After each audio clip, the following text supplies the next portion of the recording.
Good morning. Good afternoon from London, Major. Good morning, everybody. My goodness, I came upstairs. I was downstairs getting my coffee. I've been kind of having one of those mornings. And overnight, my computer decided to do an update. So I had to restart everything, put in my login codes, go into StreamYard again, and they're like, we're going to send you a code so you can log in. And then they sent me the code, which I had to get on my phone, and my phone had like this much bar left. It's like I got to plug it in and try to get the code. Then when I did that, then it tried to download all of my pictures. I was like, no, stop, wait. So I'm a couple minutes late getting in. Good morning, everybody. Oh, it's so nice to see so many friendly faces in here already this morning. So good morning, Heather Lynn and the Major and Gwen over at Baroque Cowgirl Homestead. Denise is here from Green Granny 2. She's my neighbor down the road. Pam is here from Blues Self-Reliance. And Nisi is here from Free Handly Made. Nisi, I dropped the pattern for next crochet along, but I'm sure you already know this stitch, so no worries. Oh my goodness. I still have marks on my face from my CPAP. I was able to sleep in a little bit till 9 o'clock today, which is crazy. I haven't been sleeping well, guys. And it's because I started on that new medication. Oh, good, Heather Lynn. That's good. When you get your URL for your channel and you switch that over, make sure you check it every once in a while, because for some reason YouTube kicks it back to the really long URL. I always have to go in and fix that. It's not very easy doing your crochet thing. You know what? It's not. And let me tell you why. Oh my gosh, I had such a week with this crochet stuff. I love crochet. I really, truly do.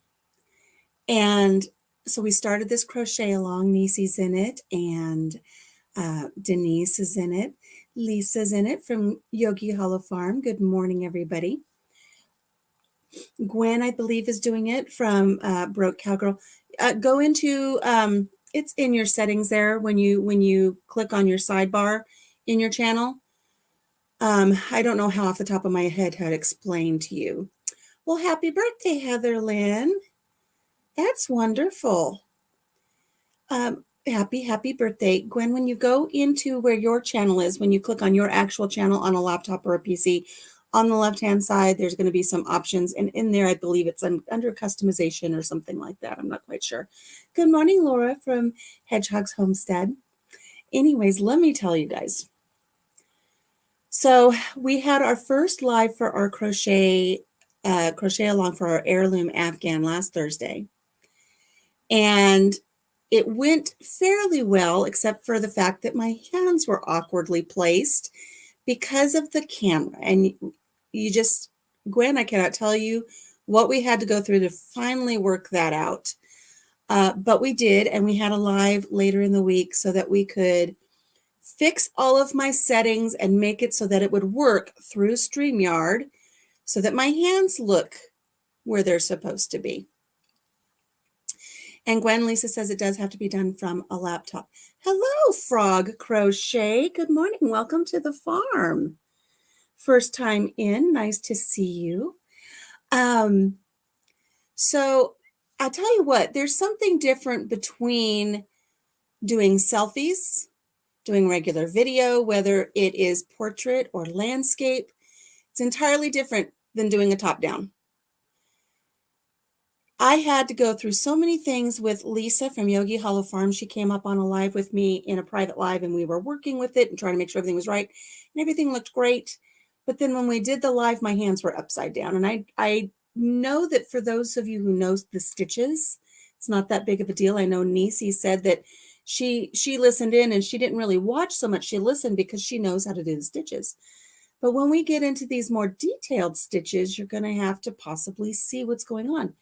So Papa Jim and I worked on it all day Sunday, and I went live again, and it's like everything was set up perfectly. I've got a new vinyl mat down so that everything looks beautiful. The top down was great.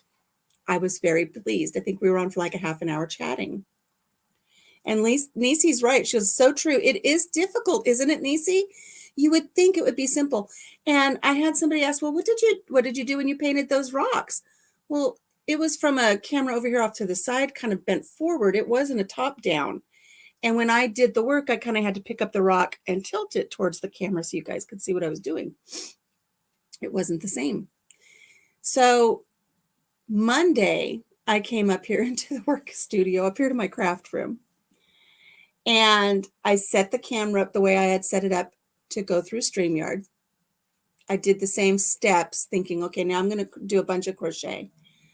So it had been requested that we have tutorial videos for each stitch ahead of time so that everybody can practice before we have our live. It's like, absolutely, that's a great idea. So I recorded several tutorials, one right after the other, without checking. I put in probably 3 to 4 hours of tutorials. I wasn't rushed. It's not that it takes me that long to do stitches, but I just really wanted to. Nisi says, when I filmed me doing my square, it was difficult. Yeah, it's difficult. And it's entirely different when you try to do it through StreamYard. Anyways, you're getting tied up with the string, Major.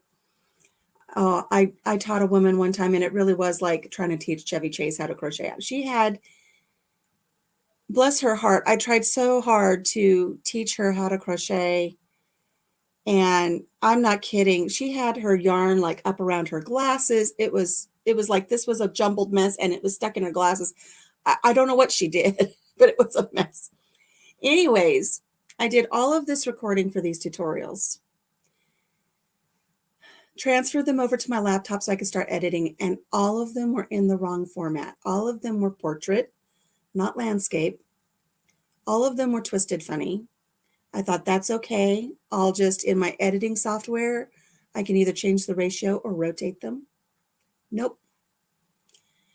The ones that I could get to rotate, by the time I got them where I needed them, when I put them up on the TV to check them after I rendered them, they were like a 1 little inch square on the television screen. That's all it was.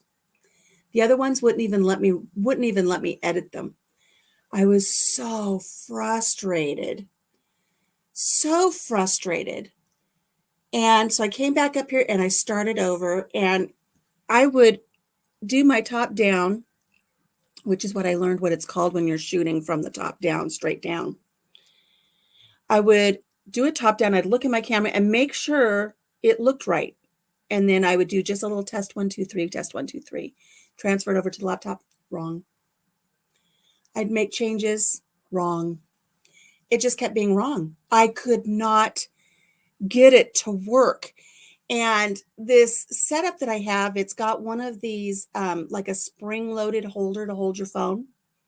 So I'd have to go through these very precise steps and then try to get my phone up in there, and I'd accidentally turn the camera off. Or the spring wouldn't load right. And I kept hurting my arm. I'm going to have to go in for another shot soon. I just can't take it anymore. I'm in pain all the time. My arm would hurt. I dropped some curse words. Boy, I tell you, I was cursing like a sailor up in here. Screaming. My chickens ran. They were like, oh, we don't know what's happening, because I had the window open because it was a beautiful day. Stomping my feet. I almost threw things. Oh my gosh, it was maddening. Yes, it was horrible. I almost decided to just give up on the whole project, but that's not who I am. That is not who I am. So I started, instead of trying to do things by memory, okay, I tried this, tried that, tried this. I started writing down processes that did work. I finally was able to get it where the very first tutorial I put out, my hands are coming in from the right side instead of down here at the bottom. But it filmed in a way that I was able to then rotate at 90 degrees. I rendered that footage, ran it back through again so I could actually do the video, and then I did it for right-handed and left-handed. I finally got that one worked out. Oh, it took hours. That first tutorial I put out for the left-handed half double crochet took hours. I could have made a blanket in the time it took me to make that one stinking video, but I did it. I was so proud of myself. So that I did it for the left hand, I did it for the right hand, and then I thought, well, I'm going to go ahead and do the single crochet and get caught up. So the single crochet tutorial for our Afghan is out there. The half double crochet is out there. We go live tomorrow to do block number 2, which is the half double crochet. And then I will work on doing our next stitch and getting that tutorial out.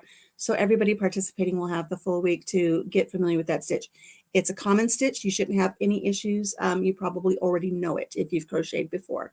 So, but oh my gosh, Papa Jim came home. He's like, what's wrong? It's like, I've had a terrible day. And I had to stop and check myself because it was frustrating. It was maddening. It was what is that book? The Horrible, No Good, Terrible Day, Rotten Day. I had one of those days. The dog barfed on the carpet. I mean, it just kept coming, right? Oh, but I had to realize it's not as bad as some. I mean, we had a tornado come through Iowa on Saturday, and lives were lost. And we went live on Saturday morning for our cupcake stuffing, and Papa Jim was getting antsy towards the end of the live. And I was like, well, what, settle down. You're shaking the whole table because you're getting antsy. He says, we got to get on the road. Got to get on the road. We got stuff to do. There's going to be weather today. I didn't realize the weather was going to be that bad. They will not all be 20. They will not all be 26. All the blocks will not be 26. No, they will be different. They will be around that 25, 26, 27 range, depending on what the stitch is. So they'll all be a little bit different. So we got on the road, we did our thing, and boy, the weather hit. We had parts of our house come off. So Papa Jim collected the little bits of the house. Like there's part of this window casing, not the casing, but a really nice, I don't know. There's something on it's not the flashing. It's something on the fascia board. We lost a fascia board. I don't know. But I started thinking about my really horrible, terrible, no good day. And it's like, things aren't that bad because we have very little damage from the tornado. People lost their lives in that tornado. Look at all the things that are happening over in Ukraine. My life's not that bad. I need to stop complaining about not figuring out how to do a top down when people are fighting for their lives. So I checked myself before I wrecked myself and got a better perspective. Came up here yesterday with a fresh mind, was able to get some things done. Be right back. I got to put something warmer on. I got a chill from being so cold outside. That's the other thing I thought today. I thought, oh man, it looks so beautiful. Now it's starting to cloud over now. We're going to get another storm. But it was beautiful when I woke up this morning. I thought, I'm going to go out and do my soil test today. No, it's 22 degrees. I'm not going out to do my soil test. It's going to be too cold. But another thing I did do yesterday while I was up here and watched for this video is I did go to the thrift store, and I'm putting out a plus size thrift haul. So I think that should be fun. I found some great things. I found some not so great things. But I got to take a sip of this coffee. I've just been talking and I've not had one sip. Do you guys have your coffee this morning? I'm using my my Country Mama Musings. Now look, no matter where I put it, there's a glare. Oh, look, there's my barn and my animals, me in my little 40s dress. And it says, a wise girl once said, let that go, and she lived happily ever after. And that's the way that is. Oh, that's good. Oh, that's good. I needed that this morning. So I got some, hello, Paul from England. Welcome. We've got 3 friends from England in today. You finished yours a while ago. Wonderful, Heather Lynn. That's great. I did. Finally, I took a drink. I needed the caffeine. Anyways, some of you know, some of you don't know, but I've lost 50 pounds since being diagnosed. Well, a little bit before being diagnosed with diabetes and a little bit after. I've lost 50 pounds. And my clothes are saggy baggy. As a matter of fact, I wore this up here today. Look at this thing. It's like a circus tent. I wore this on the day that I was able to meet up with Lisa from Yogi Hollow Farm. And I thought it looked darn cute. Rootin' tootin'. I was feeling cute that day. And then I put it on now and it's like I'm swimming in a circus tent. So I went to the thrift store. I've been to a few of them. So I did a little fashion parade with just, I think, 5 or 6 items yesterday. Got those edited last night. Those will be out on Friday. And I'm going to tell you right now, ladies and gentlemen, I'm keeping it real. I'm keeping it real. Because sometimes you think you look so darn cute in something, and then you see it on film and you're like, holy crap.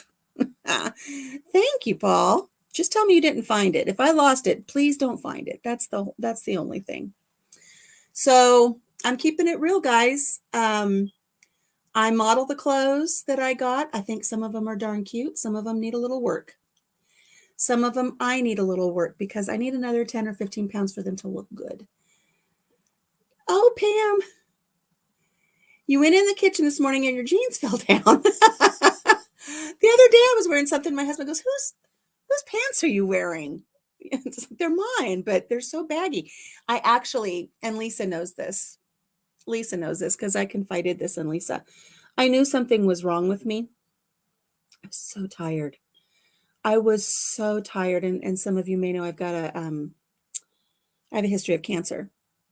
And I was so tired and I was losing weight. And in my mind, I thought, oh, the cancer's bad. So I told Lisa, I said, I'm losing weight. I'm losing weight really fast. Something's wrong. She says, you need to tell your husband. It's like, I'm not going to tell him until I reach this certain stage. And I hadn't told him and I hadn't told him. She kept telling me, tell him. And I didn't. And finally one day he goes, what's wrong with you? Your clothes are all baggy and you're losing weight. What are you doing? It's like, I'm not doing anything. He says, you go to the doctor right now. So I made that appointment. And that's when I found out my A1C was 13.8, down to 6.2, down 50 pounds, feeling great. And I went on this thrift store binge. And yes, Lisa, I washed all my clothes before I wore them. I bought them, just holding them up, seeing how they'd look based on their sizes, brought them home. 11 degrees there today. Yeah, 22 here, and it's going to get colder because we've got a storm coming in. So I'm not doing that soil test this morning. So I have that coming out on Friday. And when I say I'm being real, guys, is I'm distracted. I'm sorry. I'm going to keep it real. Because in some of my videos, you're going to see my mama tummy, big fat old mama kitty bulge from my tummy. And my arms, oh, my arms are such a mess. My arms, even after 4 kids, when I was doing pageants, my arms, you could put your hand around my wrists, and my biceps, they were nice and toned and everything. Yes, I washed them. But now my arms are just awful. And one of the shirts that I just love, my arms look awful in it, and I don't edit it out. It's like, guys, this is what it is. I'm going to have to learn to do something different with this shirt. I've got one where I really like the shirt, but the hem kind of curls up. And so my belly shows, not my belly above my waistband of my pants, but I don't cut it out. You guys get to see the real thing. Gwen got sick in March, lost way too much weight, jeans falling off. Can't find jeans to fit anyways, much less smaller ones. Paul says, Alicia, please can I ask you to do your husband a favor? What's that? What can I do that is a favor to my husband, Paul? While you're typing that in. So I've got all of my little thrift store finds. I did the first little video. There's going to be a couple more coming up. And I started looking into it, and I thought, gosh darn it. There are women out there that do plus size little fashion hauls, and they keep it real. So I kept it real. Heather Lynn, it's 40 degrees and rain. Snow is coming. Yep. So we finished up our live on Saturday, and I think, what did we pick? Do you guys remember what we picked for our destination to go into the cupcake? I think it was Mackinac Island. I'm not sure. But gosh darn it, gas prices have gone up so much. I think they've gone up $1 the last week here where we live. And I know in Southern California, they're up over $7 a gallon already. And I told Papa Jen, again, first world problems. I'm not complaining because I know people have it so much worse. You know what? Whatever you did, Frog, and I'm sorry I don't know your first name. You can share it if you'd like to, or I'll just call you Frog. What you had to do for your gestational diabetes, do it now. Watch the carb intake. Gets lots of fiber and healthy protein, and watch the carbs. That's all I've done. Well, the first 30 pounds was because I was so sick, but since then it's because I've really cut my carbs. I keep them pretty low. So that's what I did to lose weight. And I'm still losing. So I'm hoping I can get down a little bit more charity. Do I have something to write with today? I will try to remember that, Charity. Write it down. Because I'm so bad at it sometimes. I'm going to write frog and charity, and then later on, I'm going to say, oh, was I supposed to donate to a frog charity? I don't remember. Hello, Gail Southern Living. Free Handley up to $4 a gallon as of this morning. Traveling is going to be difficult this summer. We may not get to see Grandma. We will see. I'll tell you what, you go see Grandma no matter what the price of gas is, because the day will come that the price of gas wouldn't have mattered. You wish you would have seen Grandma. So, we finished up our cupcake thing. Like I said, Papa Jim was just anxious to get on the road. He wanted to get on the road. So we went down to Fort Dodge, Iowa, and we went to Harbor Freight, which is like for him going to Disneyland. And he got his thing that he wanted to buy. And it was raining cats and dogs. And I knew we weren't going to get to do much of anything while we were in town because I wanted to do a few things. But the rain stopped just in time for us to go see the Freedom Rock, which we're going to do a series on the Freedom Rocks of Iowa. There's 99 of them.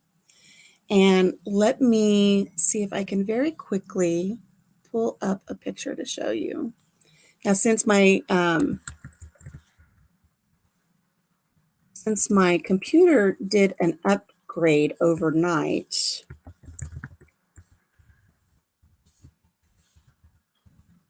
I have to log into everything.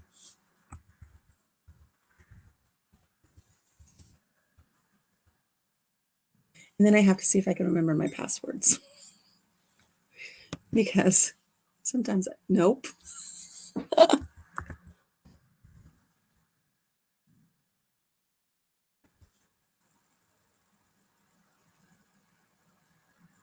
Nope.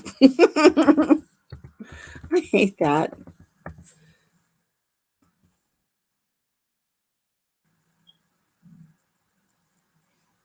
Do I have my caps lock on? I don't think I do. Let's see if I have cap locks on. Nope. I typed in A after my email address.com and it said coma, and that's pretty much how I feel right now.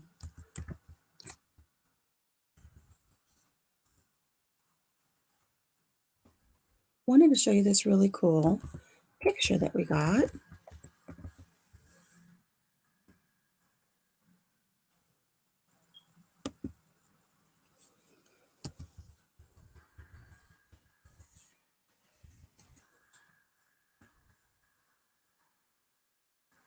Is this one going to do it finally? No?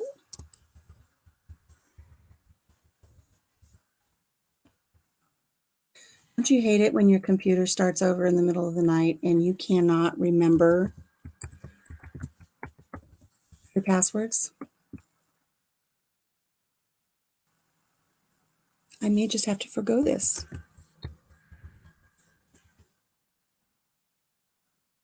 Facebook's being a stinker. It will not let me log in.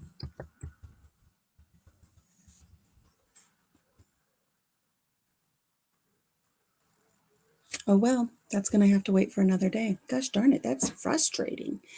We went to this Freedom Rock, and what it is there's a young man in Iowa who back in 2009, I think it was, started, no, it had to be before that.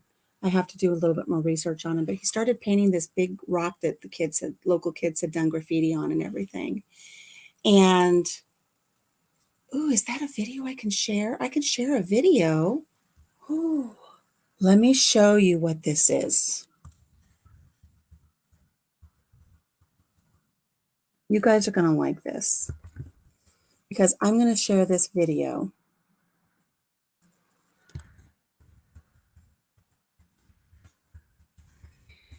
And I think you'll really enjoy it. If I pull this up and pause it. Go back to StreamYard, share a screen. I know I can't remember anything. My sign-ins don't work. Nothing's working. We're going to share a screen. I want to show you guys this video. It's just a few minutes long. I think you'll really, really enjoy it. And this will give you an idea of what we're doing because Papa Jim and I are going to go see all of these rocks. So if I go back to here, there we go. I'm going to see if I can take myself down. Hello, that didn't do it. Feeling so technologically challenged today. I'm just going to leave it like that. How's that? We'll leave it just like this, and I want you guys to watch this. Dismiss this, and here we go. Hopefully you can hear it. Ray Sorensen has painted a 60-ton granite boulder alongside an Iowa highway to honor the sacrifices that servicemen and women make to keep our country safe. Every Memorial Day, Ray Bubba Sorensen.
We're in the Cedar Falls, Waterloo area. No sound? And just kind of getting started, getting set up, and we're going to go to town on the Black Hawk. Is there sound now? It's just a wonderful, wonderful way to honor our veterans. And I'm just so very proud. And I plan on following the other rocks that he has done, going to seeing those and taking pictures. And I hope that I know the story about each rock. So the most recognizable piece on this Freedom Rock is going to be the Sullivan brothers. And for those who don't know that story, it's 5 brothers, all lost at sea, serving in the Navy. And they were all on the same ship. They went down on the USS Juno.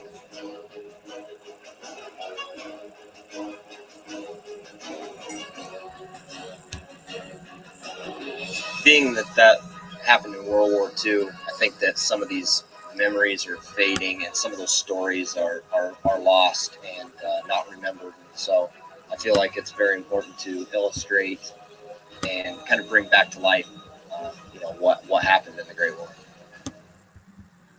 My name is Taylor Morris, and I'm a resident here in Cedar Falls, Iowa, and graduated high school in 2007. And immediately after went into the Navy. I ended up in a program called Explosive Ordnance Disposal, or EOD. We were bomb technicians. This is where I start to cry. So every branch has them, but the Navy trained us in 2-man teams to embed with other various units and groups in Afghanistan.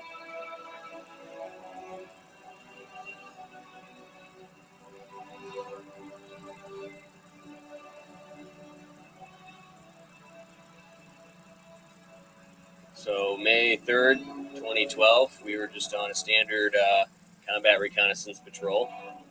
We were starting to see all the signs and symptoms of what meant we were about to get attacked, and this was nothing uncommon. It was pretty much every time we went out, we would encounter this type of thing. And so we were planning our counterattack, and to start that, we were going to strong point out of a nearby building. In an effort to take over the building, to start that off, I was clearing my way up to the building, and I stepped on an IED, which is an improvised explosive device, something that our detectors weren't quite able to pick up on yet. So unfortunately, that's just how those new types of things get discovered. So I lost parts of all 4 limbs, and I was medevac to Kandahar Airfield and did my first initial rounds of surgeries and cleanouts there. A day later, I was medevac to Germany for more surgeries, more cleanouts, and the day after that, I was medevac to the United States, where I did my recovery at Walter Reed National Military Medical Center in Bethesda, Maryland.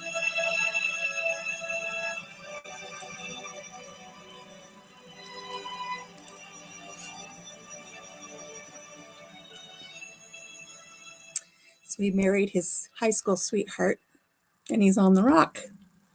So I think that's really cool. It's great to see the excitement and just people coming out and understanding what the Freedom Rock represents and what it's about. But this is one of those days where you start to miss home. Even with all the socialization and you get to visit with everybody, and so it's weird. You're not alone, but you kind of are lonely, and you miss home, and you're kind of homesick, and that's one of these days. So this man goes around all around Iowa, Going home, paint these rocks. Tomorrow's my daughter's birthday. We're kind of getting pumped to throw a little party for her. And, been gone for so long. It'd be nice to be home for a few days and just unwind and kind of get ready for the next Freedom Rock.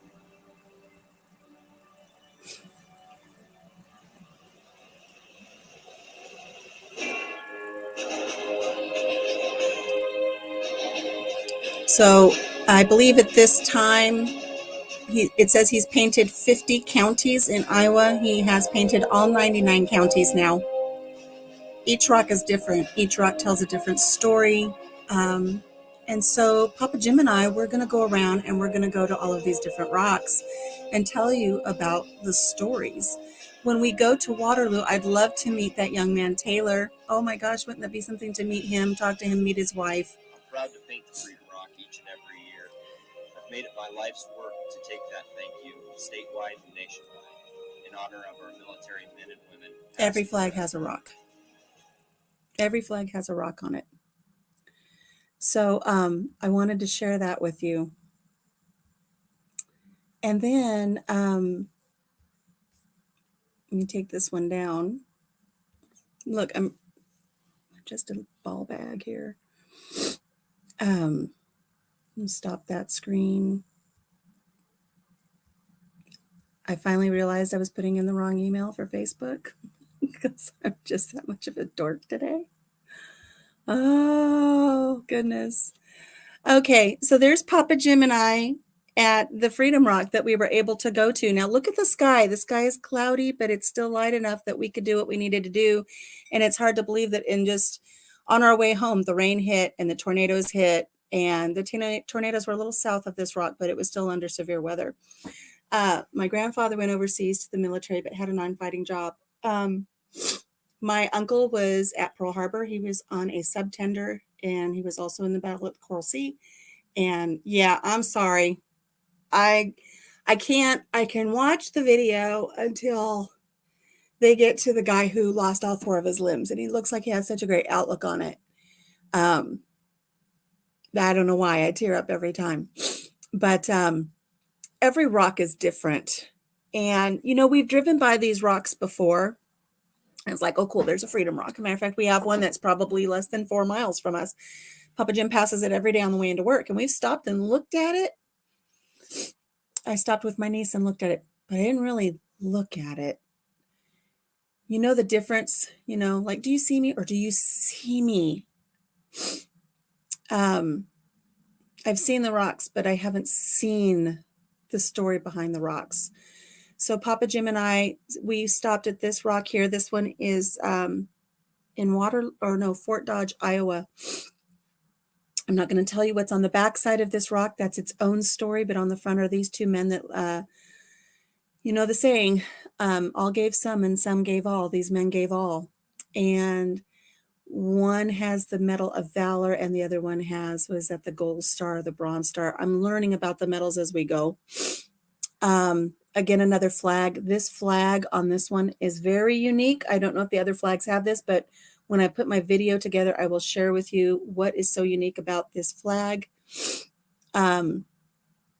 Interesting stuff on these.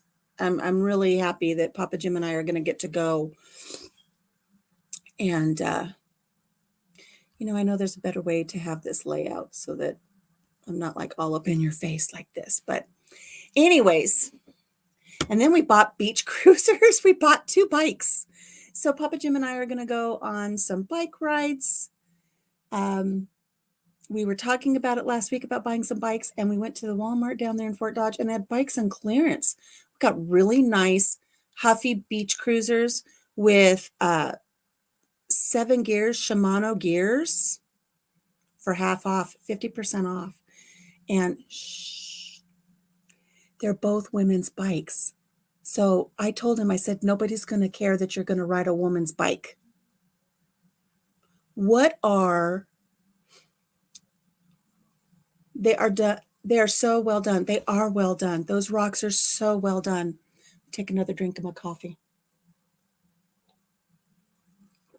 And each one is different. So, anyways, I told Papa Jim on that bike, men's have an extra bar. I mean, what's that for? So when you fall off, you rack yourself better? I don't know. You don't need that extra bar, especially on a beach cruiser. They're all kind of fancy schmancy anyway. So we've got these bikes, put them in the back of the truck, strapped them down, came on home, and got home as the bad weather was hitting. The rocks are beautiful. They really, really are.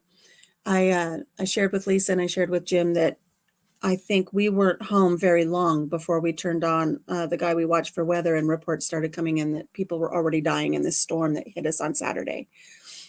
So that's again where I realized, okay, I was upset Monday about my camera not working, but I didn't have my family wiped out by a tornado like some did south of us. So you still use the bike that your parents gave you for your high school graduation in 2001. Oh, how fun. We had beach cruisers about 10 years ago. Jim and I did. We had matching ones. They were really cute. But we gave them to our kids when we moved, so we don't have those anymore. But we bought these new ones. They're pretty. They're mint green. I told Papa Jim nobody's going to care that you're driving a mint green bike. If we go on these trails and we go on these rides and somebody looks at you and says, he's driving a woman's bike, who cares? We're never going to see those people again anyways. The important thing is we go out and we have a good time together. So last night before we went to bed, we were getting some reports on gas prices. Some places in California are already over $7 a gallon. We're not in California anymore, thank goodness, but they've gone up quite a bit here. And I told Jim, I said, goodness, driving around to see the Freedom Rocks might be a challenge this year unless the gas goes back down, because I had plans on, oh, there's a snowflake. It's starting to snow. Like I said, I wanted to go outside and work today. It's not going to happen. It's starting to snow already. I want to hit some of these Freedom Rocks, but the gas prices are going to be a hamper. The first taste of coffee is always so good. Yes, it is. It is.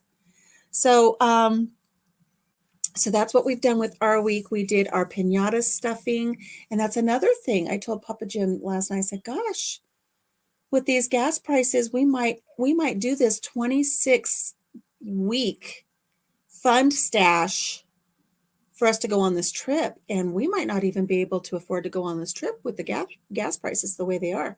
We might have to do something different, because I don't know if gas gets up to $6, $7 a gallon out here, we're not driving to Mount Rushmore. I don't know what it's going to do for airline flight costs, because maybe we could use some of our points and maybe fly to Nashville. But still, it's going to be very expensive for us to go on this little trip that we've got planned, unless the prices come back down.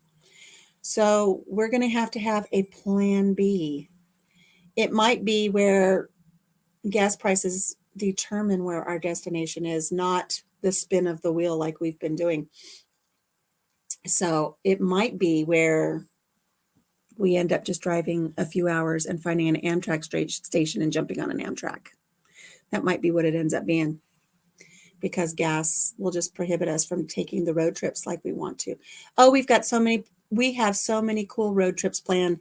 So one being driving and hitting all 99 counties in Iowa. I think One Direction we'll plan our route and see if we can hit 4 or 5 a day and just do that every weekend. I think that would be great. And Denise, it's snowing over at your place too. 43 degrees and raining in Virginia. So, I've got a couple of crocheters in here. Look what I'm working on. Look at this beautiful mandala vest. I still have several rounds to put on it. Obviously, my dressmaker model here is, my form is much smaller than I am. But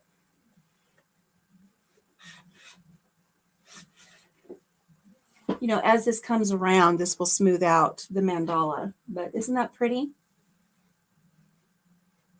But I'm so short, by the time I get it big enough to go around, it's going to be dragging on the floor. I'm praying for gas prices to drop ASAP. Seems Russia's the only place for cheap gas at the minute. Gail is still planning to go to Tennessee. So if you've been watching our cupcake stuffing, we have 5 destinations. So 26 weeks, and every week we spin like a carnival type wheel. Whatever money it says, we stuff into a cupcake piñata.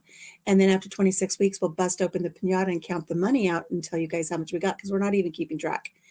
But we also spin every week, we spin a wheel for destinations, and we have 5 destinations on there. So we write them down and we stuff them in the cupcake, and we are not keeping track. We don't know who's ahead. I think every destination has been chosen so far except for Branson, Missouri. But our choices are Branson, Missouri, Nashville, Tennessee, Chicago by train, Mackinac Island, Michigan, and Mount Rushmore. So you like the back of that, Nisi? Like I said, it looks a little off here. I think it's because I've already tried it on and maybe stretched it a little bit. But once it's on and it comes around the curve of your back, all of this will smooth out.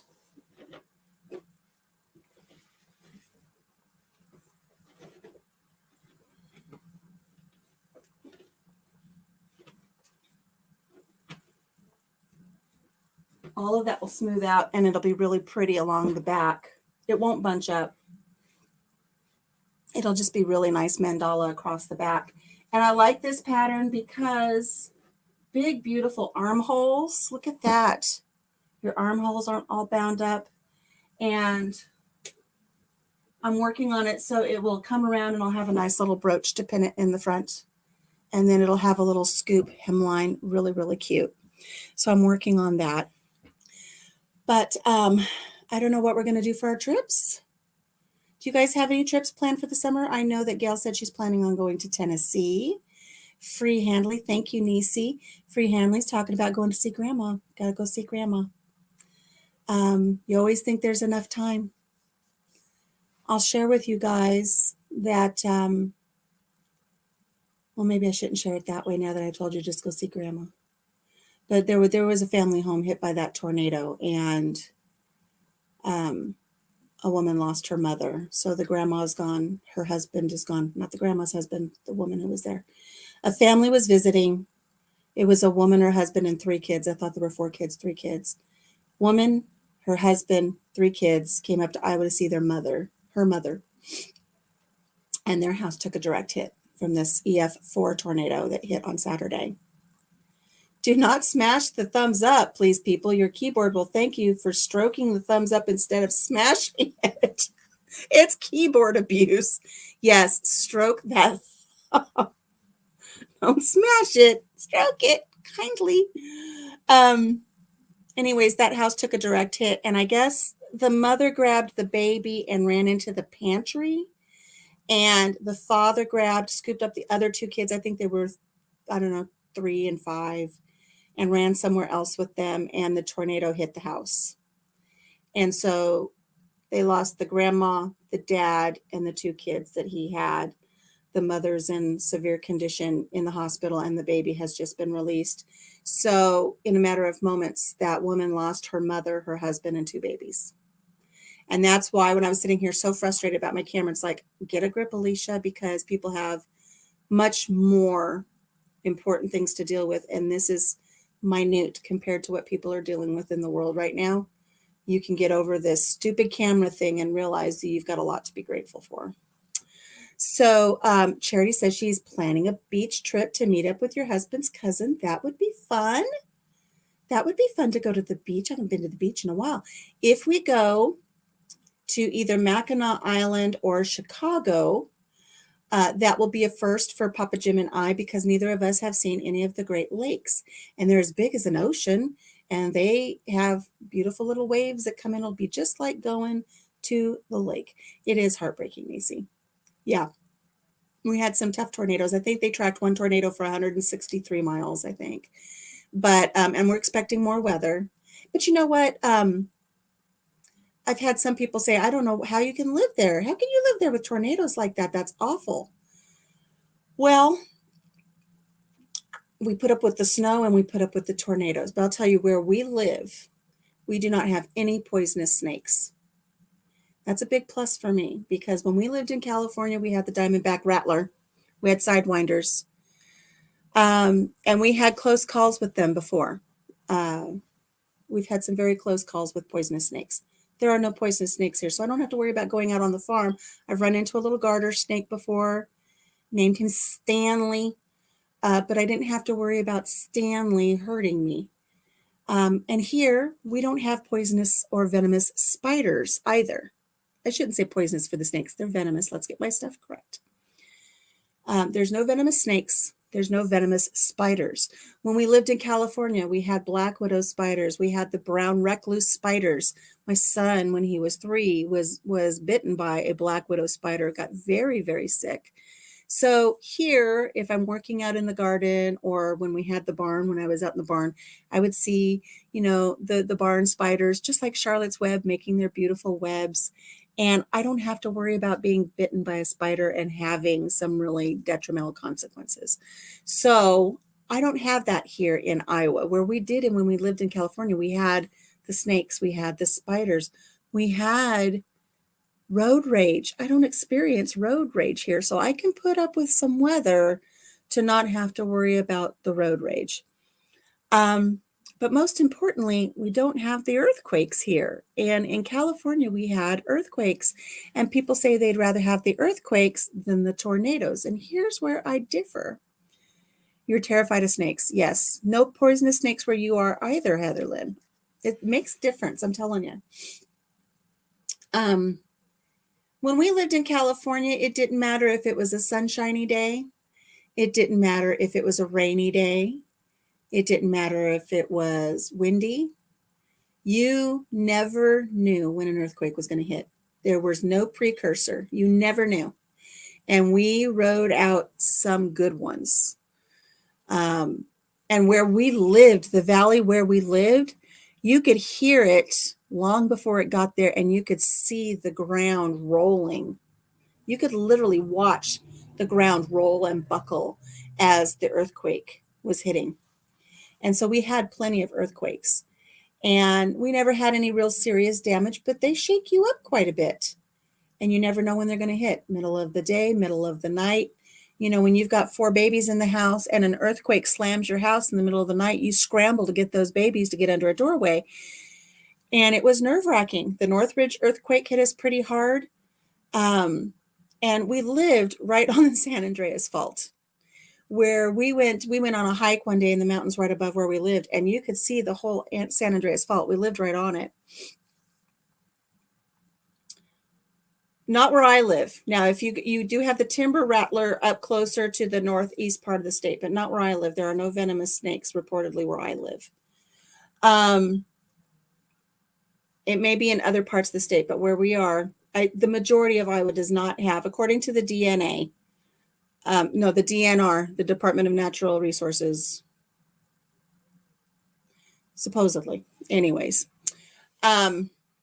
if I see a rattlesnake on my property, I would be quite shocked. If you go up closer to Wisconsin, I think you might see the timber rattlers, but not down here in the plains. But here in Iowa, we know when the weather is acting up, we know to watch for the tornadoes. We know on a beautiful sunshiny day when there's no clouds, we're not getting a tornado that day. We know to watch the weather. And so we have that little bit of a heads up. So we know it's either going to be a day where we need to watch for storms, possible hail, tornadic activity. We know to watch for that. California, you have no indicators. It says there are black widows and brown recluse. I don't know. I'll research it, but according to the DNR, when we first moved here, the guy at the resource place said we didn't, and I've never seen any. I will double check that. I was under the impression that we did not have black widows or brown recluse where we live. Again, it might be in different parts of the state. You might have. We're very centrally located. You might have like down on the border of Missouri, there might be some crossover. I mean, the snakes aren't going to know the borders. They're not going to know whether they're in Iowa or Missouri, but if the climate is right for them, they might be in the lower regions. There might be some water moccasins or some of the venomous spiders. But where we are, I was told that it was nothing that we have to worry about. Now, I've been here. We're coming up on 10 years in this region where we are. We've not seen any poisonous spiders. We've not seen any poisonous snakes. You have everything where you are. Oh, you had your first pint of coffee. Yay. The whole time I've even been on this farm, I've only seen two snakes. One was a little bull snake and the other one was a little garter snake. So, and we've been here over 8 years at this farm. So to only see two snakes on a farm for the whole time we've been here is pretty awesome. Now, I know snakes are probably like mice. If you see one, there's 50. Yeah, down in Tennessee, you're going to have all of that there. You are. So that's one thing I don't have to, I'll be on the lookout, but I really don't think I have to worry about the spiders and the snakes. And I don't at the moment have to worry about earthquakes. But and we don't get hurricanes. We did have that derecho blow through. That's almost like a hurricane, but without the twisting activity. But I put up with all of that here for the weather. I put up with the weather so that I don't have to deal with all of those other things. Charity grew up in Missouri and she misses it. Most of her family is still there. Are you bragging or warning to keep people out of your area, Gwen? What we do have an abundance here of is squirrels. And I have a row of conifer trees, conifer, evergreens, that line the property. They're a great dust barrier for the dirt road, gravel road. And all day long, you can see the squirrels hop from tree to tree to tree, back and forth. And I get distracted by them because I love watching them. Because some of the branches, they can just run from one tree to the next, but the others, they have to leap, and it's just so much fun. You have timber rattlers, ground rattlers, copperheads, water moccasins, black widows, and brown recluse. Yeah, see, I don't want any of that. I don't even want any of that. My sister on her farm, which is about a mile away, she had one of those cute little green snakes. She took the most adorable picture of this little green snake, and he's sitting up, and there's a little dandelion next to him. So the yellow dandelion, the grass, and then this little green snake with his little head looking around. Told her she should have put it in the county fair, enter that photo. I don't think she ever did. Oh, and coral snakes. How does it go? Black next to yellow, he's a good fellow. Or red next to black, he's a friend of Jack. Yellow next to black, yellow next to red, he bites you, you're dead. I don't know. I know there's a little rhyme that tells you how that goes. How to identify a poisonous one. They look alike. I don't know. I didn't pay attention. Oh, I have interesting news. It's so fun, and it's downstairs, so I don't have it with me. But when I was at the thrift store, I was looking for some toys for a video that I have coming up. Once I get this video shot, I'm hoping it will be epic. I hope that my camera won't give me any trouble. And red and yellow kill a fellow, red and black friend of Jack. Do you go through the lives sometimes, but not always? Did I miss something, Paul? Did I miss something?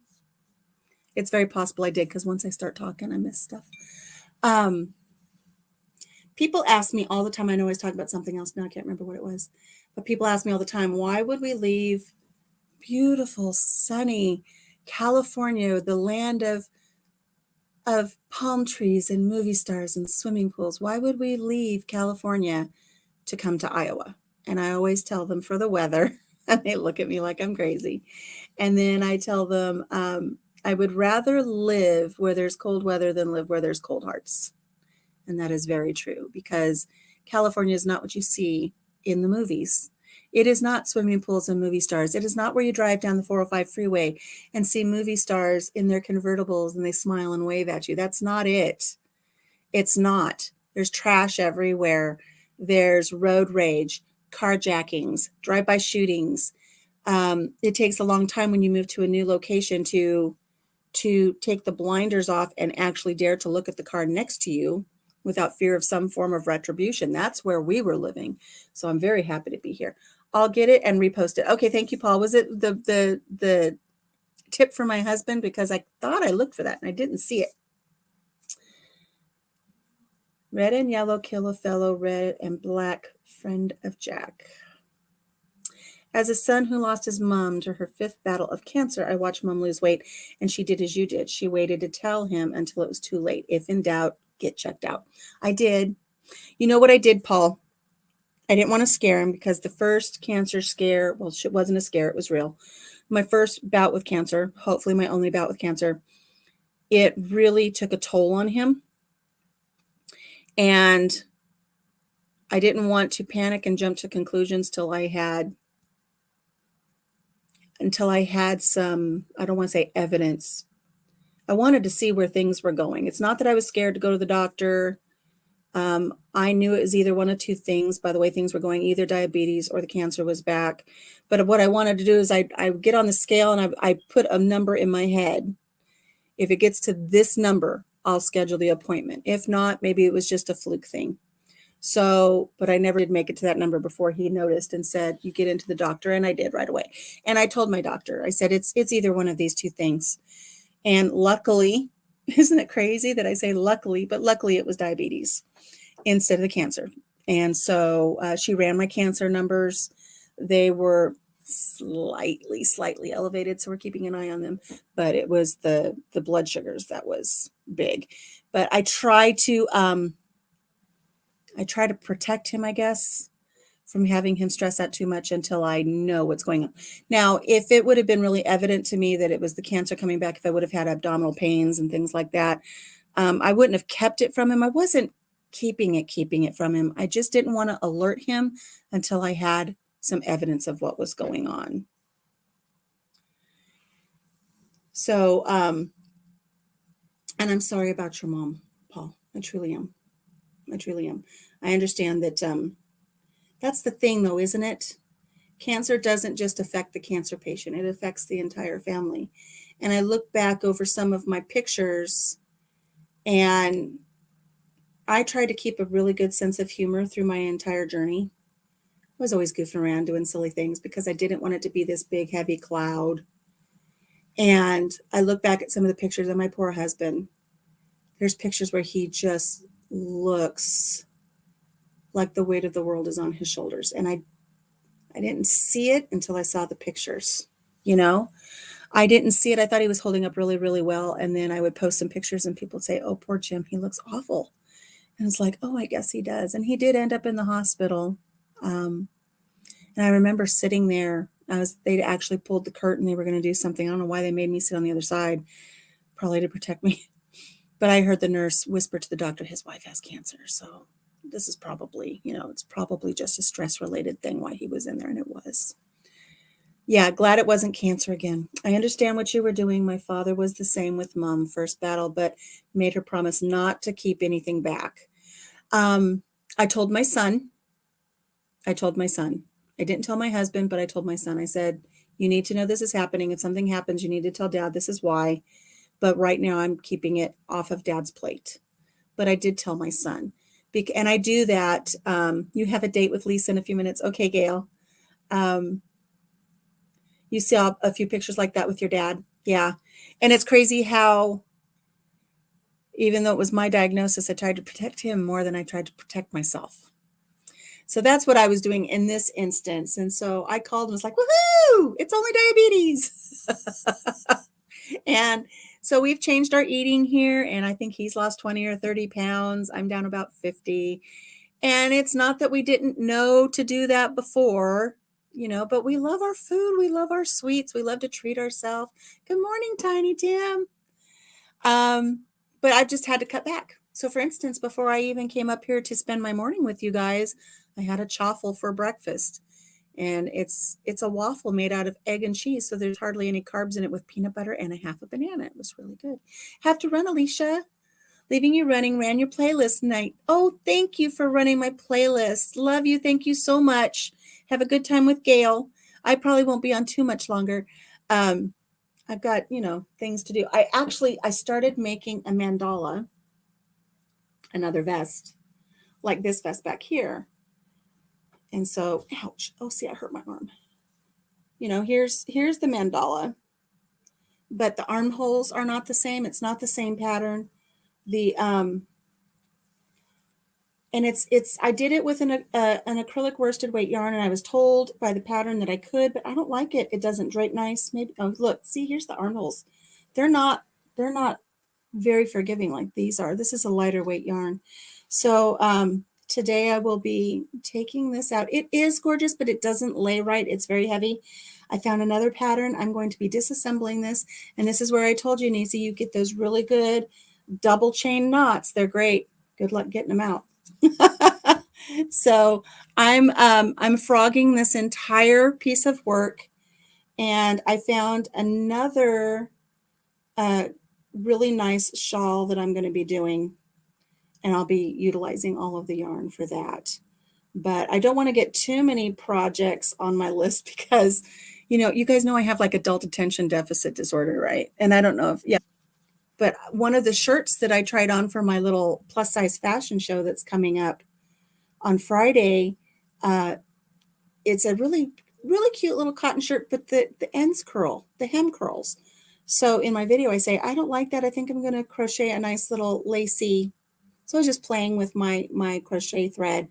I'm going to actually crochet all around the end of that shirt to give it just a little bit of weight and cover up my belly a little bit. So I was playing, I think it was like midnight last night, and I was sitting up here playing with my number 10 thread. So I've got that going. I've got our crochet along going. I've got this that I need to finish. I've got this that I'm going to frog now. I've got other things that I want to work on and share and do little tutorials on, and then write the patterns and get those up. I'm in the middle of a couple patterns that I need to finish. And, I will get working on something and it's like, oh, squirrel, and I just don't do it. So I kind of like that we've got the crochet along going because it's going to keep me accountable. I said before, as I mentioned in our first episode of the crochet along, I've already started this Afghan probably a couple years ago, and I probably have 6 or 7 squares in the closet somewhere in my whips, my works in progress. So for those of you who don't know much about crochet, let me tell you how fun crochet is. We are a fun group. We call ourselves hookers because we use crochet hooks, and we start our project with chains. It's the chain stitch. And when we have a work in progress, they're called whips. So we have chains and whips. We're hookers. We frog our work when we rip it out. We're a handful, let me tell you. You have about 13 or more projects going right now. I need to thank you, says Paul. Oh, thank you. I haven't even read what you're going to thank me for. Your mannerisms and way of speaking reminds me so much of Mom's sister when I was younger. Your voice is so soothing. Well, thank you. I enjoy hearing that, and I appreciate that. Um, we all have our little attributes, don't we? And I like to hope that my voice is one. So I appreciate that, Paul. Thank you. Oop. Does somebody want to know why we call it frogging? I know Charity knows why it's called frog. I said this the other day, and I think Nisi said, "Oh, I've never heard it called that way before. I've never heard it explained." When we do a project, and I hate to rip out the mandala, I might save the mandala that's in the center and do something with that. But the reason we call it frogging is because when you get to a stage in your work where you've either made a mistake or you have to rethink things and you take it out, we rip out the stitches. So we rip it, rip it, rip it, and we sound like a frog. So I'm just going to be ripping this one out today. I'm going to plan a couple more tutorials to. He's my pimp and Papa Jim. He wouldn't dare. He wouldn't dare. I've been with that man since I was 14. But yeah, he's my yarn pimp. He supplies me with my yarn. he's my hooker daddy. But we have fun with that. I've seen crochet pages where they're called chains and whips, and I think it's fun. It's a great play on words. I was I forget who I was on here with one day, and I was talking about how I was procrastinating getting my stuff up and going to actually do a crochet along or to do some tutorials. And somebody said, you're procrastinating. It's like, oh, the procrastinating hooker. I love it. If I ever do a second channel, I do have 2 channels. If I ever do a third channel, it will be the procrastinating hooker. Oh, I do have, since we did breach the subject today, I do have another channel. I only have 8 subscribers, and that's perfectly fine with me. But I do like to share about it. I need to edit one of those videos today. I have several videos in the queue ready to be edited. But it is a cancer support page because I get requests a few times a week from people who I have met. You've heard of frogging but didn't know why it was called that. Well, that's 2 people this week that I've said, rip it, rip it, rip it, and it sounds like a frog. I get people that contact me and say, my friend's just been diagnosed with cancer. What do I do? And I say, give me their information. I'll send them a friend request. And then I talk them through some beginning stages, things that they need to know, things they need to consider, things that are helpful and beneficial tips. What a port is, what are some of the things that you need to do? And I have lengthy conversations with these individuals. And then the next person calls up and says, my friend. And so then I type it all out again.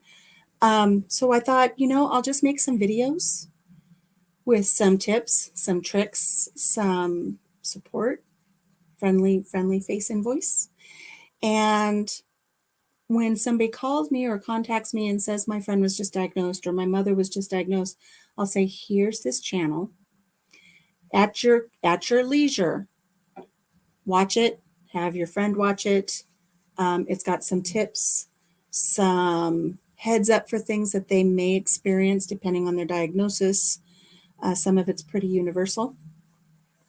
I actually have fond memories of sitting in my grandma's being her yarn dummy and she put her yarn into a ball, and my 3 aunts and my mom as well.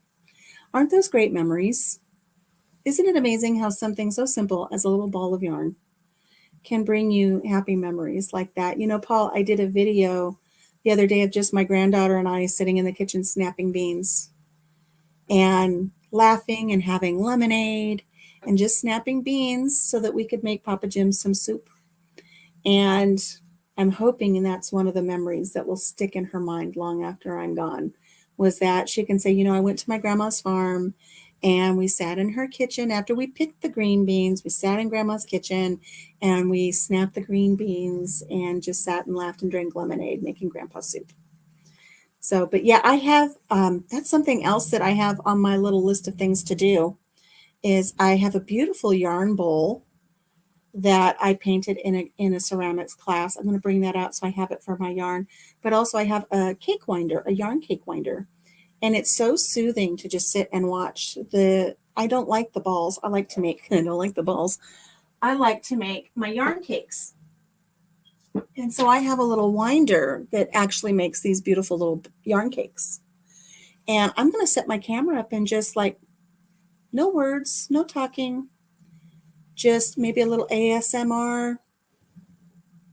I would have made that piece a table topper. I couldn't stand frogging it that much. I do have a little round table sitting over here, but it has an antique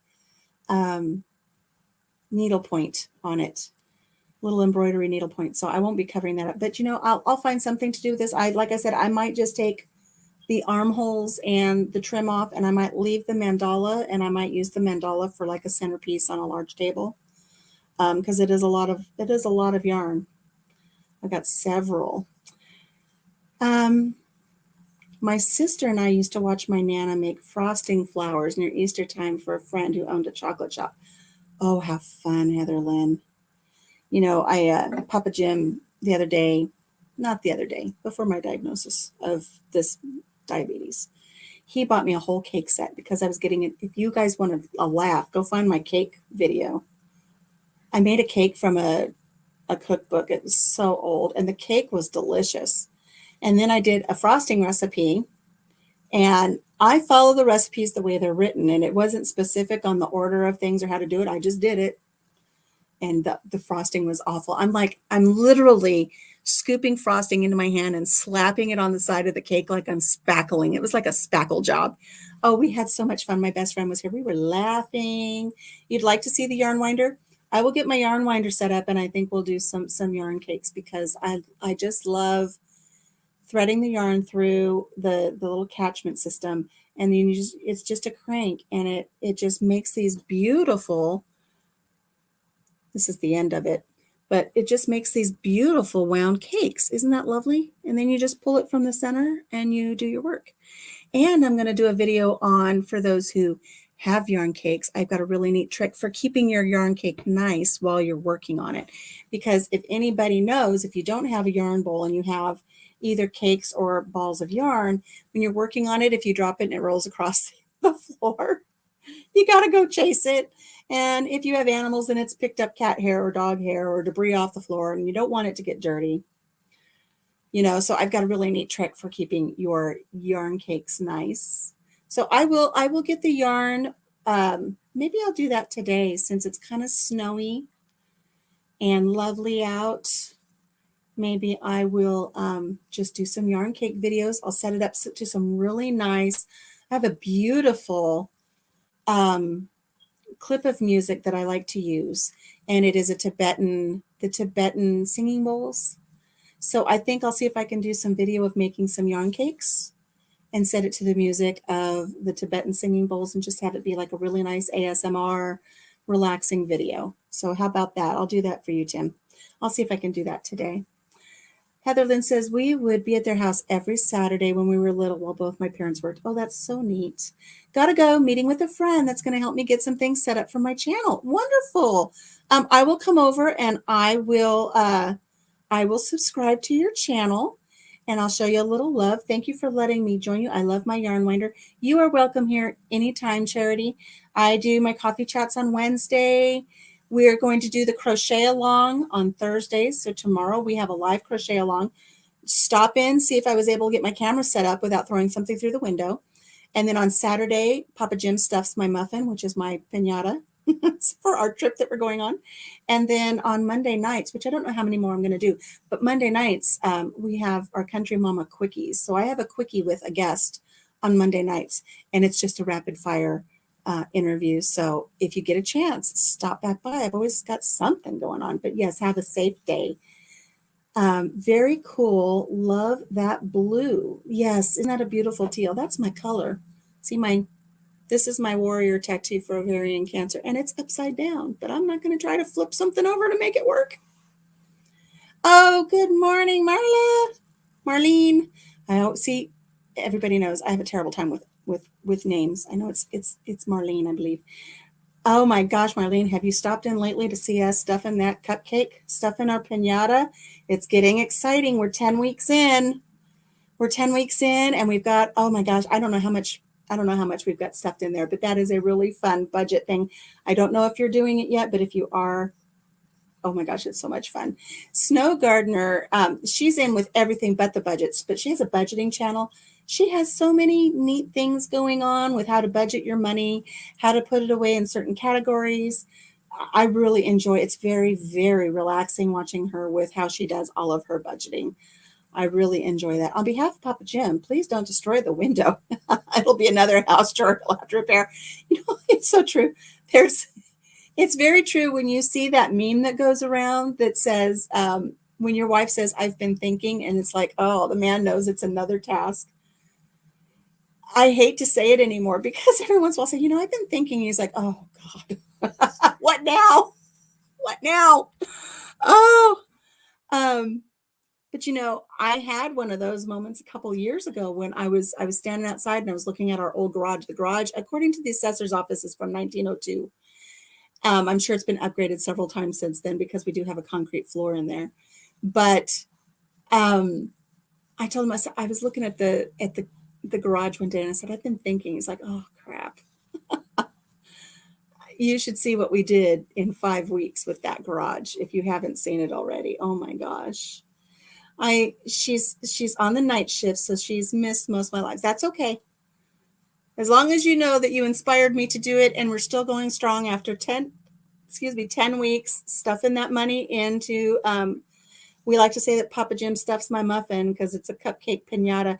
And I laugh because when we were in the store the other day, I showed him, when we're done with the 26 weeks and we determine what we're doing, we're starting another 26 weeks with a different piñata, and it will be for different destinations for another trip to be taken later in the year. And I found a taco piñata. So every week, Papa Jim's going to stuff my taco. Oh, I think it's going to be fun. Just getting ready to head out of town, but wanted to say hello. Well, thank you for stopping by, Marlene. I appreciate you stopping by. It's good to see you. It's good to see you. But with that garage, I ripped that part. I ripped it apart. We had a chicken coop in there. We have 3 pot-bellied pigs, had 3 at the time, and they had busted through the chicken coop and they were living in the garage and turned it into a literal pigsty. And I cleaned it all up. I mean, I burned trash for days. All of the chicken bedding went into my raised hugelkultur gardening beds. And we cut out walls. We took out the ceiling so it was all up into the rafters. We found some beautiful treasures up there. And I turned it into my summer kitchen. So if you've not seen my summer kitchen, you need to go back and see some of the videos about my summer kitchen. Because people thought I was absolutely insane when I said I was going to turn that garage into a summer kitchen. It's beautiful. The statement that every husband dreads to hear, honey, I've been thinking, for makes all husbands want to run for the hills. Oh my goodness. But, you know, after I got the entire area cleaned, we cut out the walls. Oh my gosh, I think my husband really thought I'd lost it when I told him to get the Sawzall and start cutting out the sides of the walls of the garage. But it's all screened in. We get a beautiful cross breeze through there. I do canning out there. I bake bread out there. We have our family gatherings out there. We have party lights strung up. I have all vintage furnishings out there. I just love it. If you haven't seen it, you need to go see it. There's videos on it. But I know I would see my son's face when he would come over and I'd be out there cleaning it. And I know he thought I'd completely lost my mind. He said, you cannot make a kitchen out of a pigsty, out of a chicken coop. You can't do it. It's not going to be sanitary. It's not going to be good. I said, watch me. Hold my beer. So I got it all cleaned out and we pressure washed it with some disinfectant, some farm grade disinfectant, and cleaned that bad boy up and painted it. It took, oh my gosh, I don't know, over 20 gallons of paint, I think, to just paint the inside. We painted the outside. I get to sit in there and look through the walls that we cut out, and I've got my little garden on the other side. And not only is it beautiful, but you know, we get to look at the garden. We get to watch the pollinators. We get to watch all of the veggies and the fruits as they grow in, and it provides shade. and the birds sing and there's the wind chimes. I just love it out there. And it was a wasted space before. So I love doing things like that. And once I set my mind on doing it, I was out there every day, 12, 14 hours a day working on that thing. Wasn't playing with yarn. I was painting and scraping and burning and doing all kinds of stuff. Where did you get the yarn winder? I got the yarn winder on Amazon, and it's in the other room right now. Otherwise, I'd show it to you. In my craft room here, I took everything out of my craft room, everything, and started from scratch, sorting through my yarn, going through my yarn, making a gazillion yarn cakes. A gazillion, I tell you, a gazillion. Let me see if I can turn this. So there are my pink yarn cakes, yellow yarn cakes over here. I've got my deep red yarn cakes, and it goes, I'm going to knock something off here. I'm still sorting and doing things, guys. But this little area, I mean, it goes all the way down the wall. So it goes all the way down from red yarn cakes, pink, yellow, green, teals, dark blues, purples. It's rainbow. Oh, you don't want to look at that. It's rainbow to the whites, to the grays, beige, yellows, or blacks. It's this whole system that goes all the way along that wall. That's where I'm putting all of my yarn cakes. And then I have some of my projects up over there. And let me see if I can find the yarn thing for you real quick, Tim.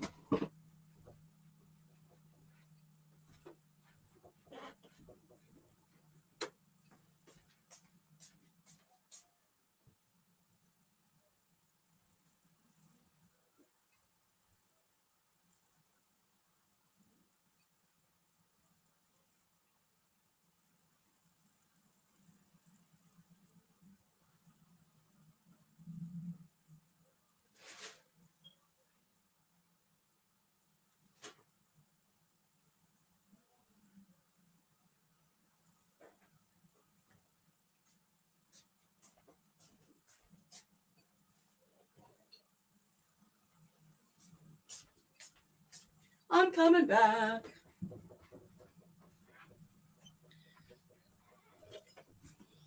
Just so you can know what to look for, Tim. Aren't those yarn cakes? Isn't that beautiful, that setup? Papa Jim got that for me, and he set all of those up for me. And they're 1, 2, 3, 4, 5, 6, 7, 8, 9, 10. I think they're 20. There's 20 of them. So it's 10 long and 2 high. And they have the beautiful opaque little doors that are magnetized. So I just open it up and close that. I got those yarn cases. We got those on Amazon as well, and then he built them for me. But I believe it says Craft Destiny. Do you see it there, Tim? And so I just clamp this to the table. And you feed your yarn through this little eye here, and then you loop it onto here. It kind of catches in this little notch right here. And then you wind. And as you wind, it's got this really weird wobbly effect that makes the yarn go up and down and up and down. And then it winds it into these beautiful little cakes, which I love so much more than the little yarn balls.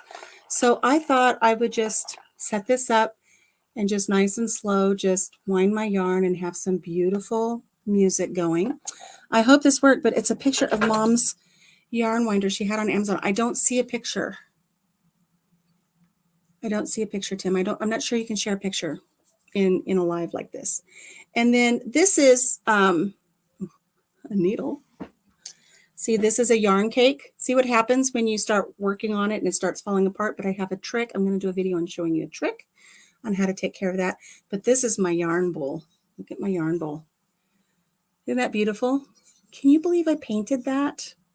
I did this whole ombre effect. And then look, I splattered the inside.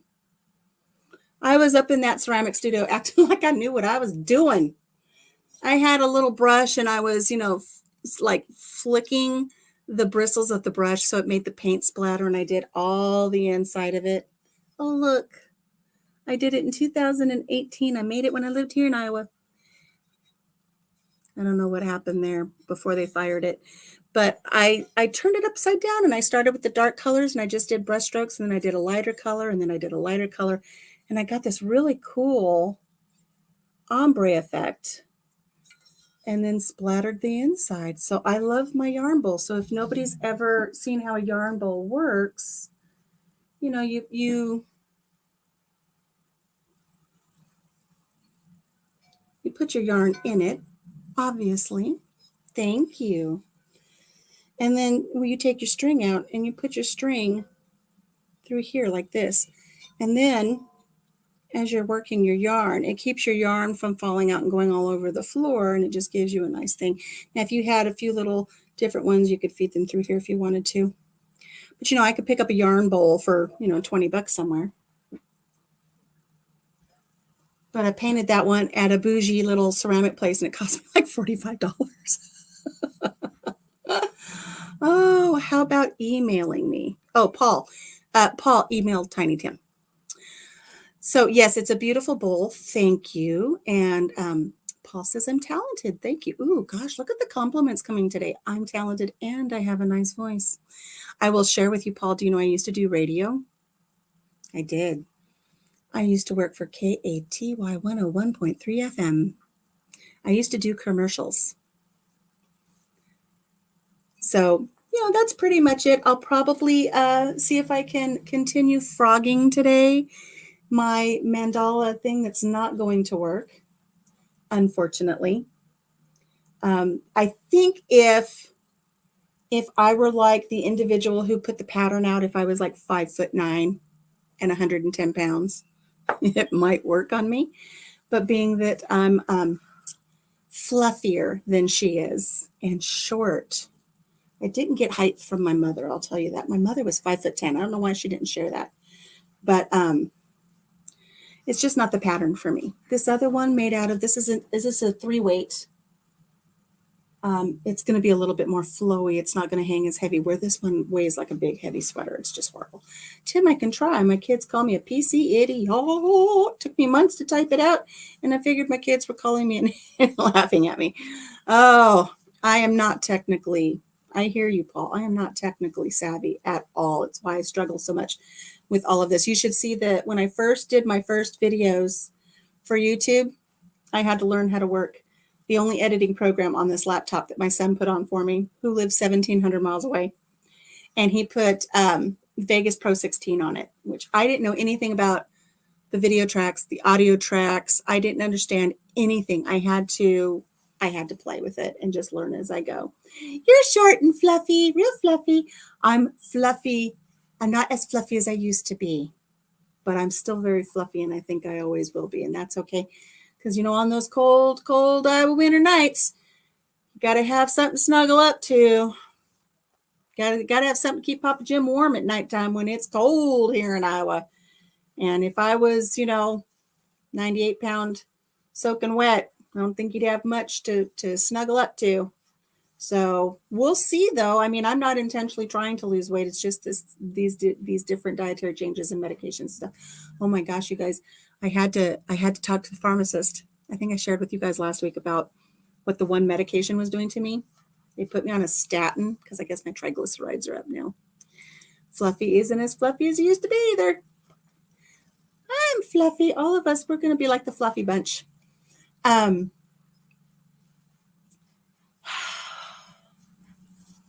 brain just farted. What were we talking about? What were we talking about? I got sidetracked by Fluffy. Oh, I had to talk to the pharmacist. Take a drink of coffee. Because this new medication they put me on was giving me like really weird dreams. Like really weird dreams. So I went to talk to the pharmacist and she looked it up. And she said, okay, you can take these in the morning instead of taking them at night. Brain farts for everyone.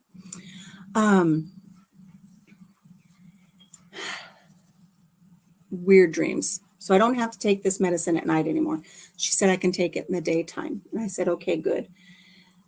I said, I hope if I nod off in the middle of the day, you know, while I'm making yarn balls or something, I'm hoping I don't nod off and then have weird dreams. She goes, well, and I said, what do you mean, well? She says, well, if you take it in the daytime, just be mindful of hallucinations. I'm like, what? Hallucinations? She goes, it's very rare. Well, so are these weird night dreams that I'm having taking this medication. I'm talking weirdness. And they're not terrors, but they're still not, they're not pleasant. Hey there, Tom on the plant. So she said, yeah, you can take this medicine in the daytime now, but just be mindful that you might have hallucinations. So it's like, oh, great.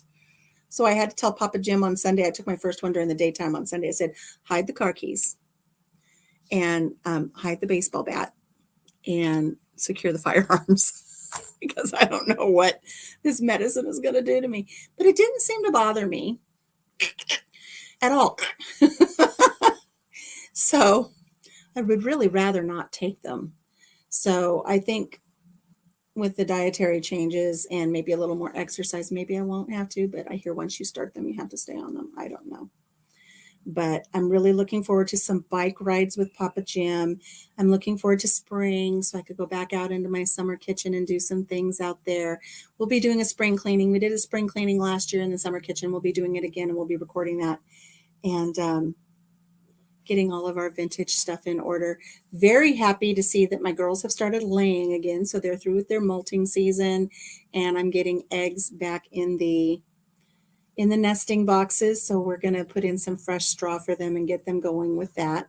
Let me know.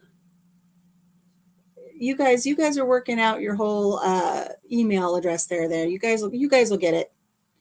You guys will get it between Tim and Paul. You guys are going to figure out how to get that across. Don't you worry about it.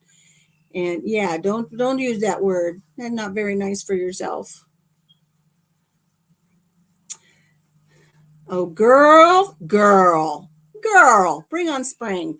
I'm getting the house renovations done so I can be ready for spring, ready to be outside. We've had some robin sightings. I know spring is coming, but I also know another storm is coming.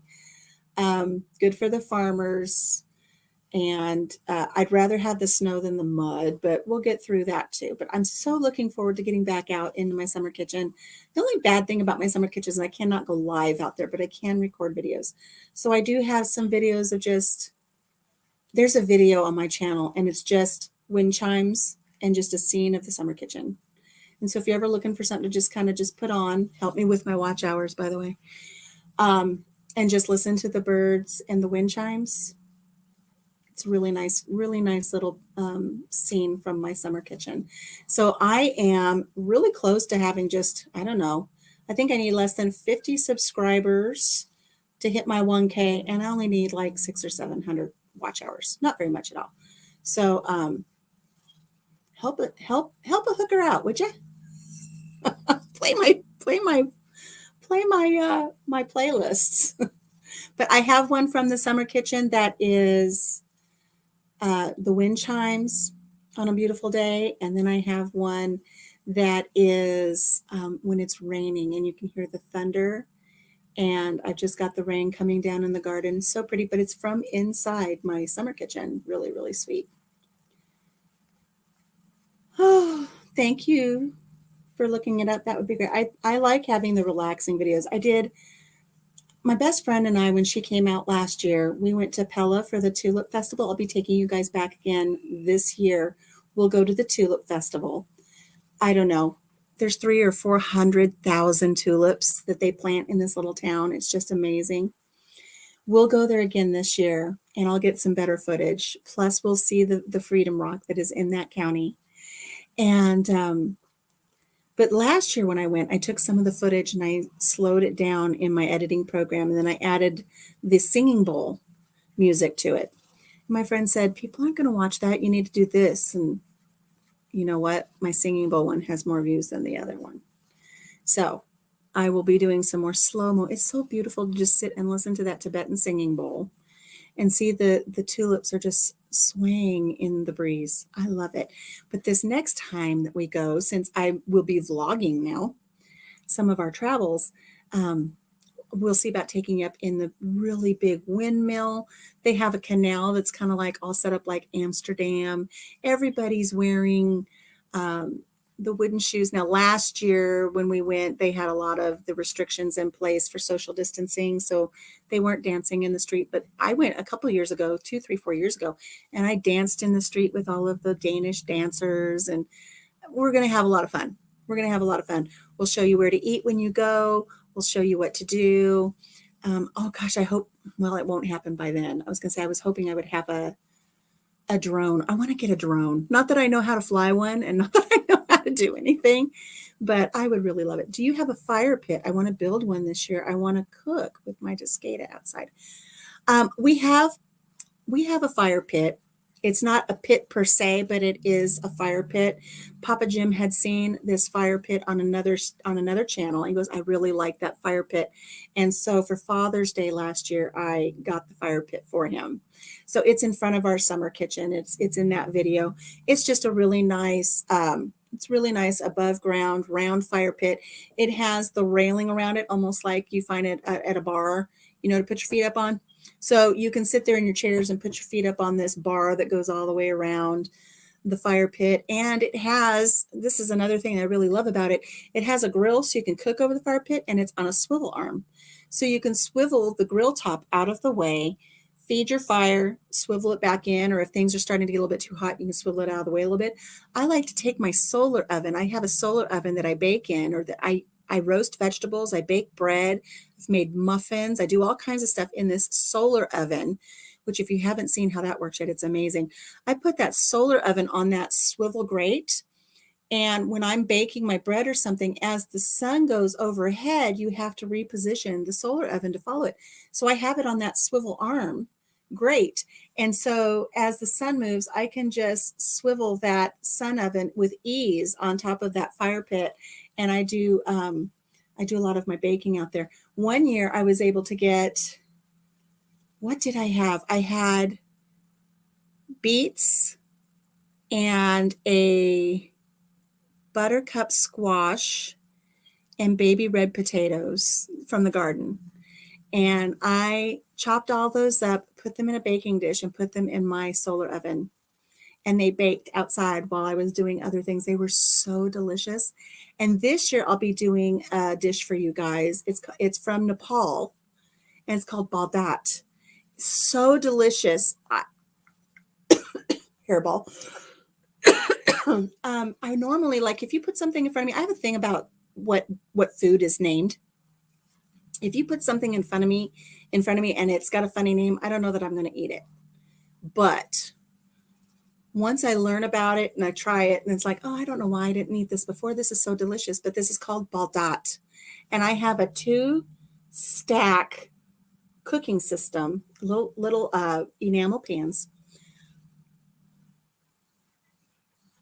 Oh yeah, post it and then take it out. You'll be okay. Check out the fire pit at shooters.com on YouTube. He does designs and metal targets for the range as well as the fire pit. I have this little stackable cooking system, and I put rice in the bottom, and the baldat, which is dalbat, which is a soup in Nepal. They eat it every day, and it just depends on how you make it. They're all different. Hello, Ann Dale. Welcome. I'm glad you're here.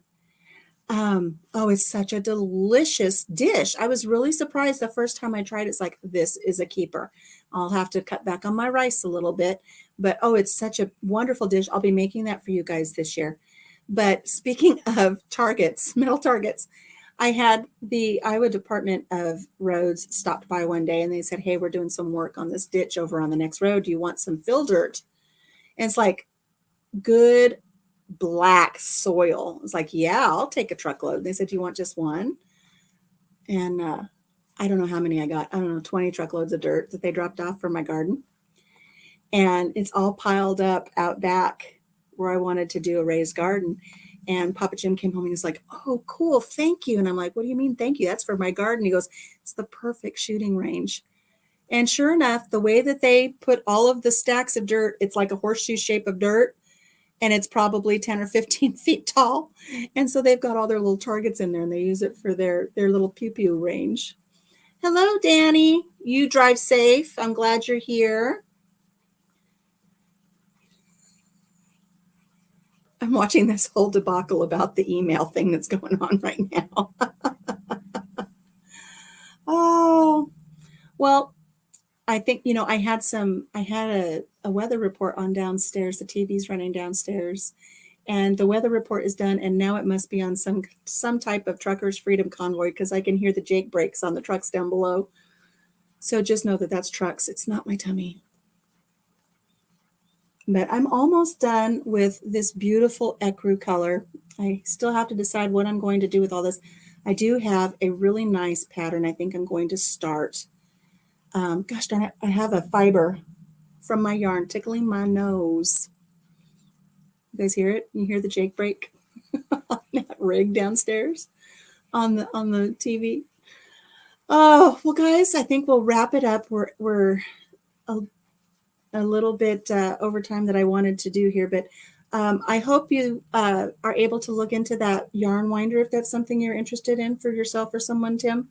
And I'm going to make some yarn cakes and do a couple of videos today and just try to have a lovely, lovely Wednesday. I hope you guys have a lovely Wednesday as well. You're making a baby blanket. I can't wait to see it, Glenda. I know you've got a baby coming, a grandbaby coming. I've got some baby blankets here. I need to get them posted. Let me show you. You guys want to see, Glenda? Do you want to see something that I'm going to be doing a tutorial on? Let me show you something I'm going to be doing a tutorial on.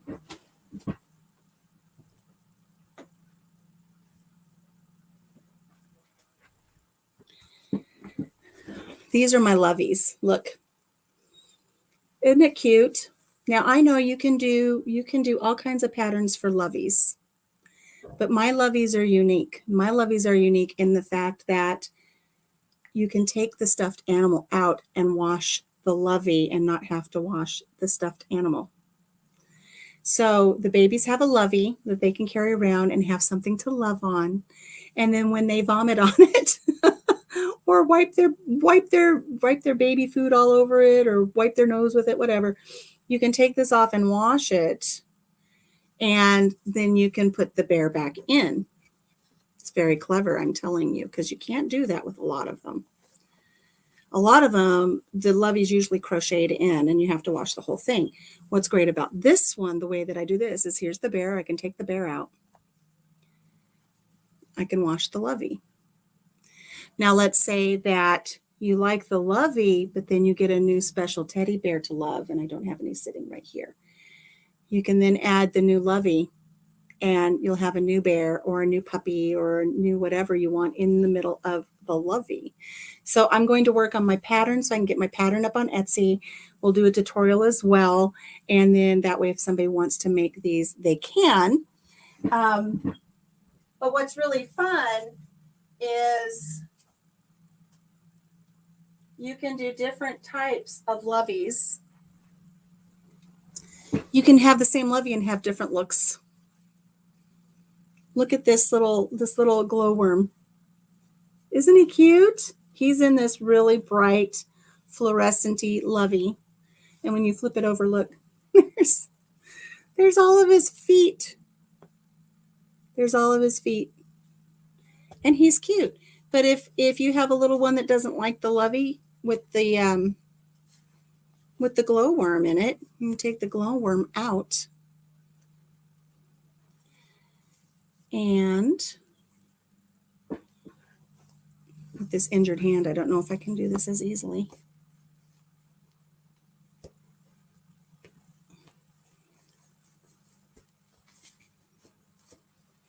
You can put the bear in. Usually I pull it through so that the little bear's arms are out. But isn't that cute? So you can customize the lovey for what your little baby wants. Or you could put a doll in it. Look, isn't she cute? So I'll put the pattern out for that. I think she's cute. Tim, I'm allowed to say that. My daughter is 5'6", and she hears anyone else call me that. God help them. No idea, huh? But so those are some of the things I've been working on too. I love them. And it doesn't have to be just something little.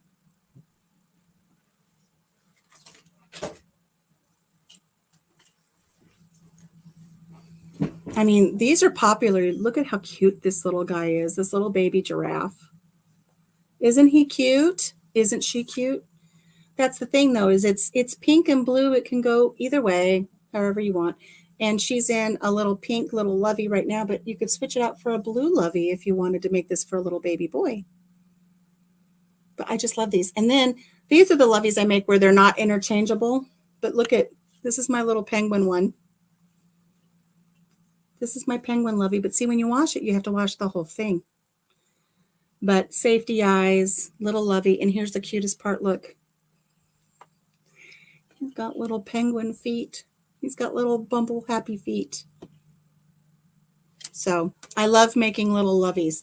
Unfortunately, they just don't move much here. Boop. People don't, I've only sold a few of them in this geographical area. It's a she, Alicia. Boys are handsome and girls are just too cute. I love this one though. I don't know that I ever want to get rid of this one. Look at that face. How can you not love this little face? I'm surprised I don't sleep with this every night.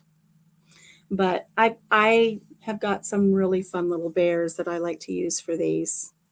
So soon I'll be doing a tutorial on how to make these. I know you would think it's just looks like a simple granny square, but it's got a secret up in here. And it's a little bit more than starting just a granny square. But this is a great stash buster too. Once I get the pattern out, they'll be a great stash buster. But I love these. Doink! Over she goes. All right, guys. I'm going to go make myself a new coffee. I hope everybody has a wonderful day. We will see you on Saturday when Papa Jim and I get together and he stuffs my muffin. And we'll see where our next destination is going to go into the cupcake for our trip. We'll be on week 11 out of 26. So thank you. Thank you, Glenda. I'm glad you love them.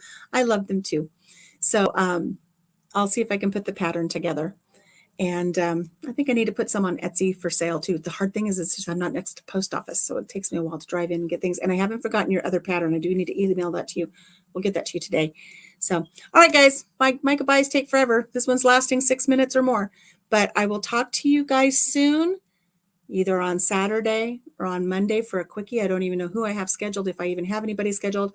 And then for sure on next Wednesday for our coffee chat. Tomorrow, 9 a.m. Central, if you want to show up for our crochet along.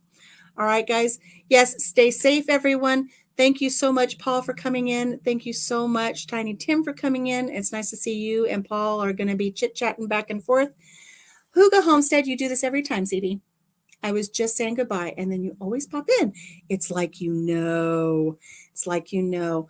I think it's me. Wicked Awesome Gardening. Did I miss something? You love the winder, Tiny Tim. Good deal. Good deal. I'll do some videos of it. It'll be soothing. See everyone later. Goodbye, Heather Lynn. Goodbye, everybody that was kind enough to spend a couple hours of your day with me. I really appreciate it. Remember, thumbs up.